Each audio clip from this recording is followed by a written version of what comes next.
Welcome everybody to a first look at Gladiabots. This is a competitive multiplayer game that combines managing a team with good old-fashioned programming and AI design. Now, the game is definitely not available on Steam as of right now. This was provided to me by the developers via itch.io, and this is definitely an interesting game.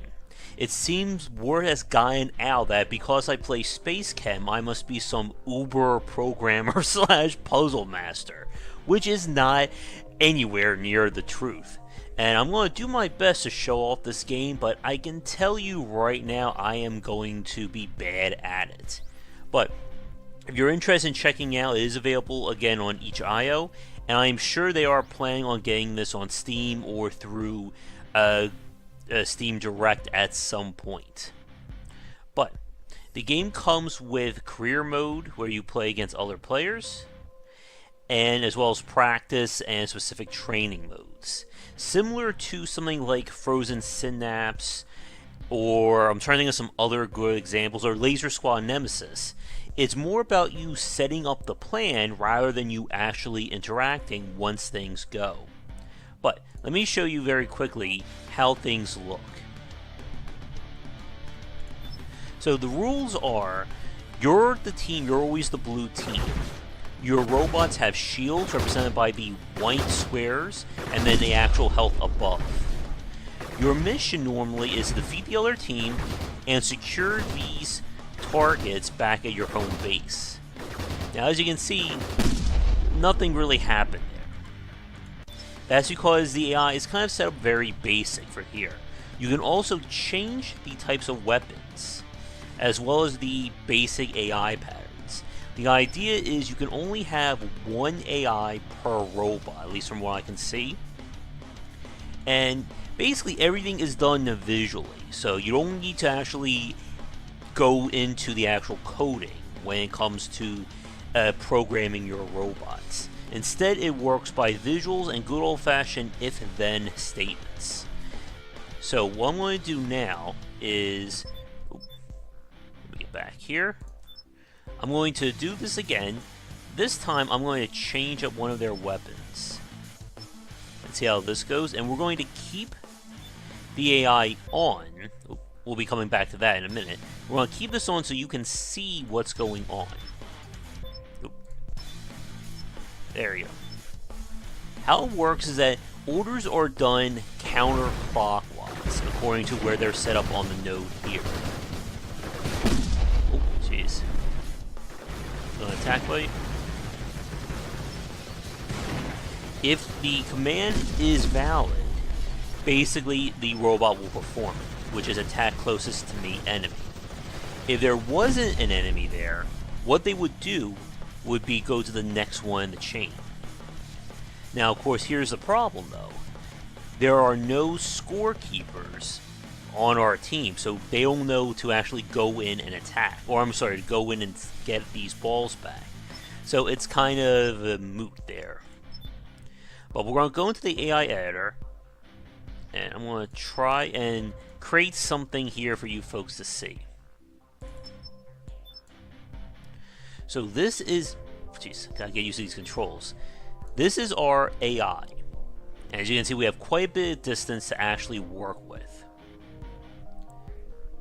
Now, right now, if I can figure out actually how to add stuff, there we go. How it works is you're going to draw out from the AI node here and choose different types. So condition would be, again, if something is something, do that. Action is, of course, the response. Connector, I am actually not sure.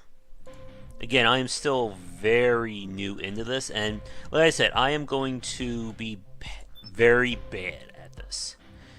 But again, you can draw things out any way you see fit. We can delete. And we can even take some of our own AIs that we've already created and put them in. So what happens, again, because it works counterclockwise, which honestly I think they should just say just goes left to right. I think that just is a little easier to process, at least for me. It will do the attacker group first. Now, of course, we can come out a layer, go in a layer. So what we can do is do something like this. So you can set up a condition. Closest to me enemy at short or medium range.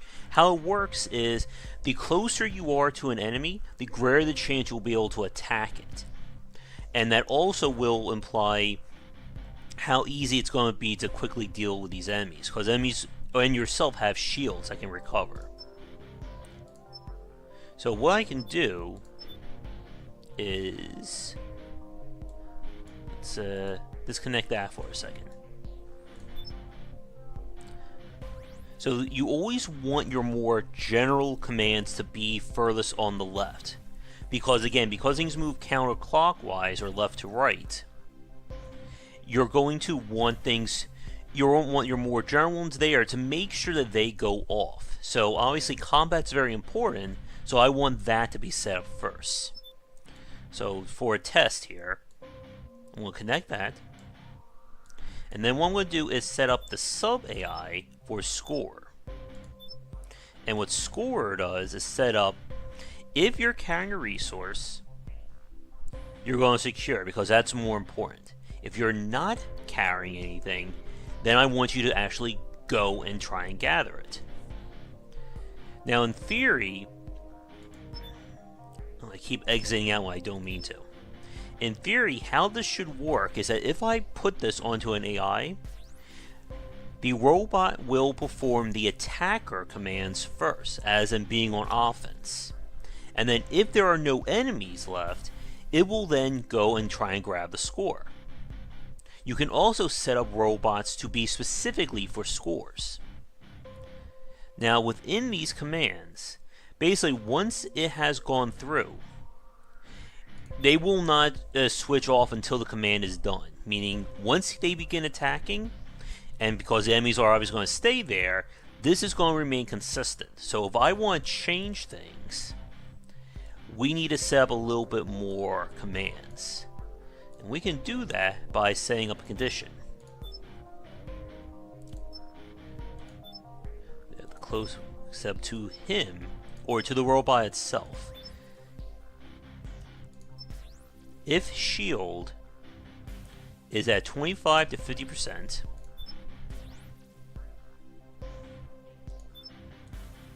set that right here.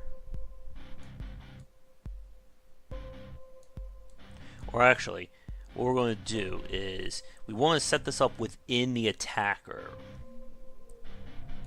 So, and hopefully I'm doing this right.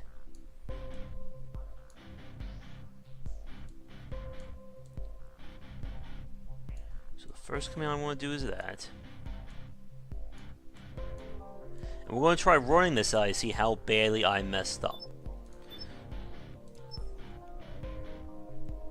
I want him to flee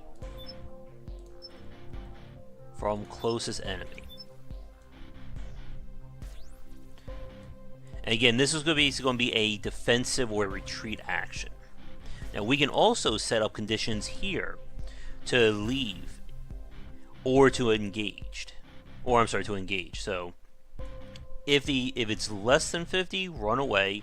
If it's more than 50, go in and attack.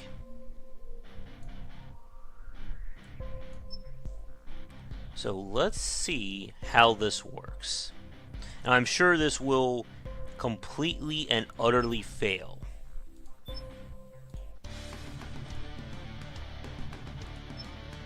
You can see our AI is here.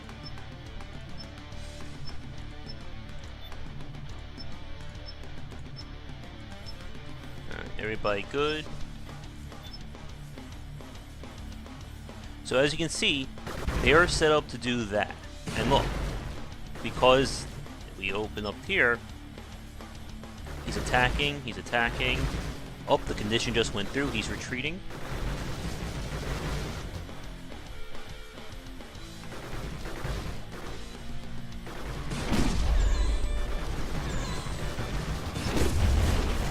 Get him.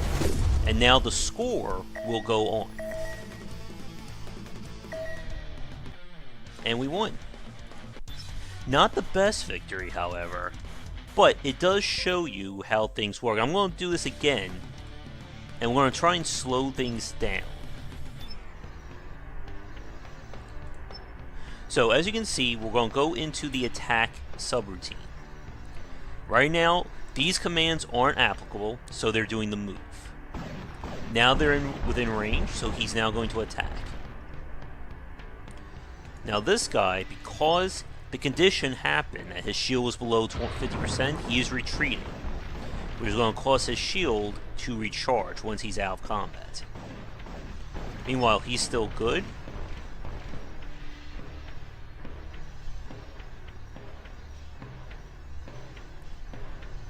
And they're going in and out, and so on and so forth. And then if we slow down again, because there are no more attackers, this subroutine is finished, so it's going to check the next one, which is score. And then it will do this. And that was certainly better than the last one. Now we come back to our AI. We can make this better.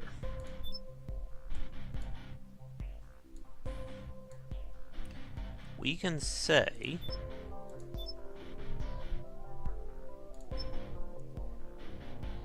if the closest enemy is nearly dead, then I want you to engage as well.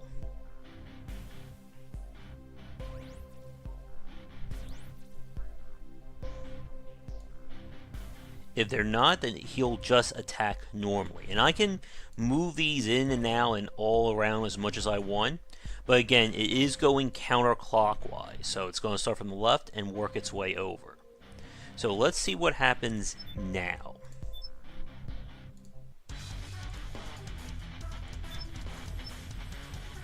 Let's go in. He's attacking.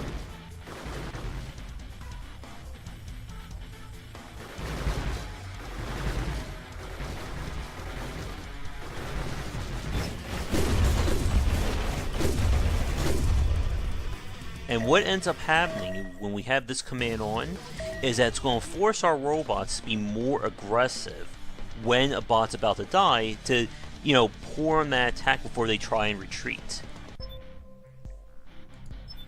And again, this is one of those games that you have as much freedom to add stuff as your imagination allows. We can set up additional connectors. If we go into some of the actions here,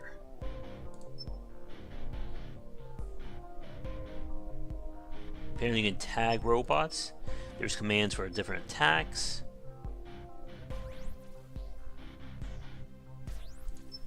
Movement, retreating, staying idle. So we can say that.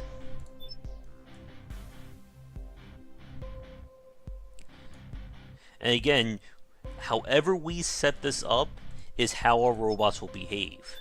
So it becomes less about you, again, seeing what's going on in the field, and instead devising a strategy that should ideally get you through and win.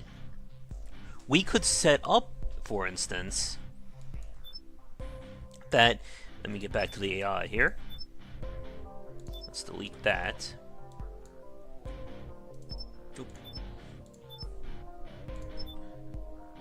Come on, delete. There you go. We could set up, for instance, that if the condition, in fact, we'll actually draw this out. If the ally, or I'm sorry, I keep confusing ally with myself. If I'm, there we go. And let's see, where are the resource? No, not that. No, where are you? I thought I could do this. Or we could say if if an enemy is carrying a resource, we want to target them. These are the various classes.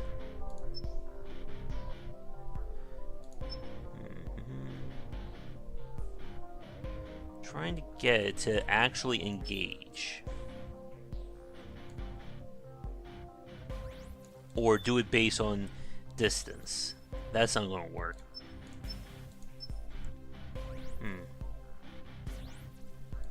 Alright. Let's see.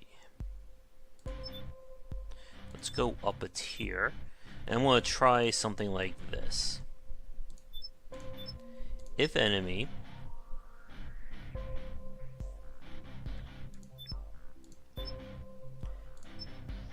is carrying a resource, then I immediately want to stop what I'm doing. I want to engage that enemy.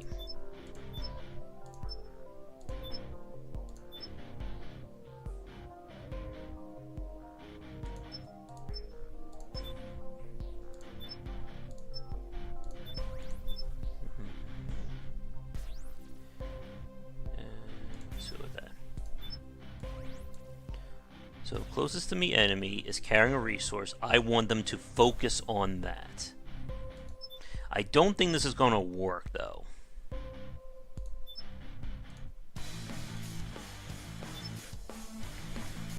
Nope.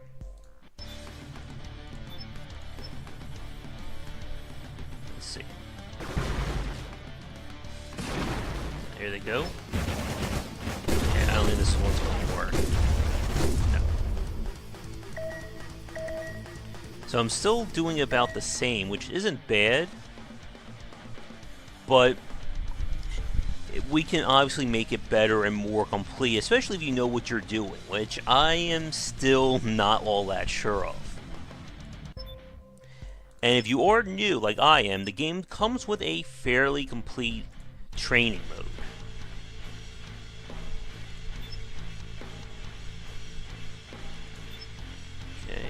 So here's one that, if my self is 0 to 25%, I'm going to flee.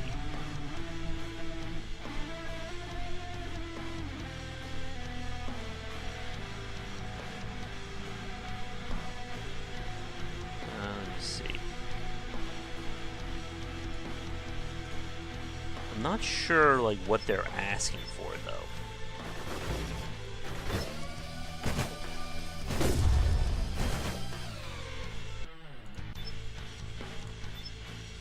Apparently, if enemy has higher health, it needs to go somewhere.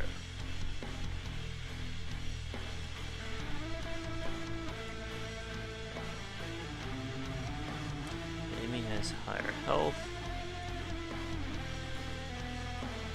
And I'm just not sure what they're actually asking of us. If I have that, I need to do that.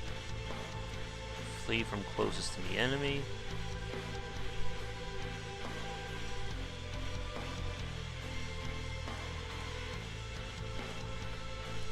I can connect this however I see fit.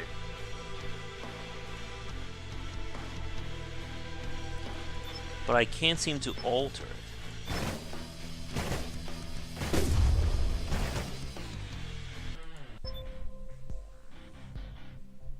If A and B.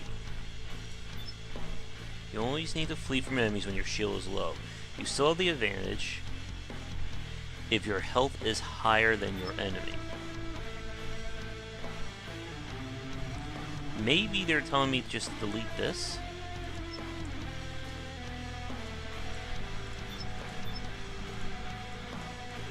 And replace it.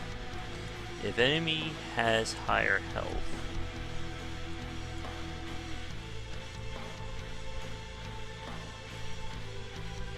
Oh, I think I just figured it out. They want me to do a double condition. If enemy has higher health, and I'm doing this, and my shields are too low, then I should run away. But if my shields are low, or my... Did it work? I think that worked, but I think it's still messing up.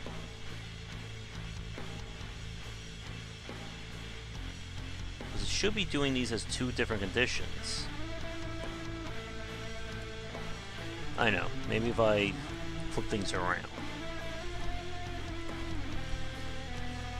So the first thing it's going to check for is the shield.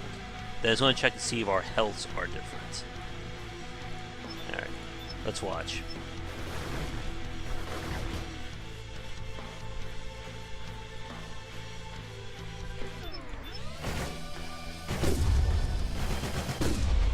Well, it seems to be working.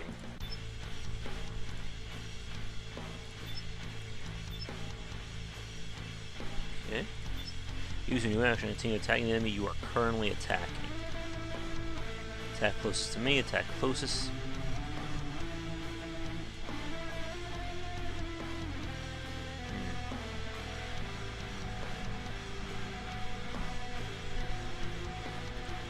Alright, so once it's moved, it's going to attack closest to me enemy. But I want it to be attacking the enemy that I'm still attacking, so let's see what happens.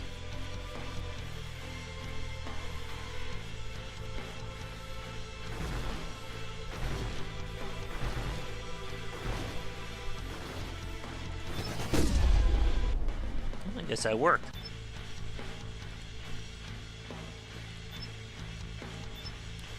Tagging allows you to tag and target your actions.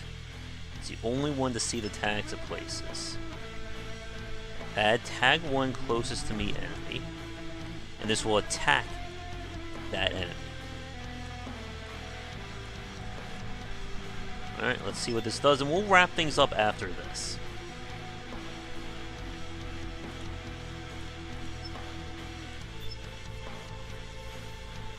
Alright, so he's moving to range. He's tagged the enemy. So now he will just keep pursuing that enemy. Got it.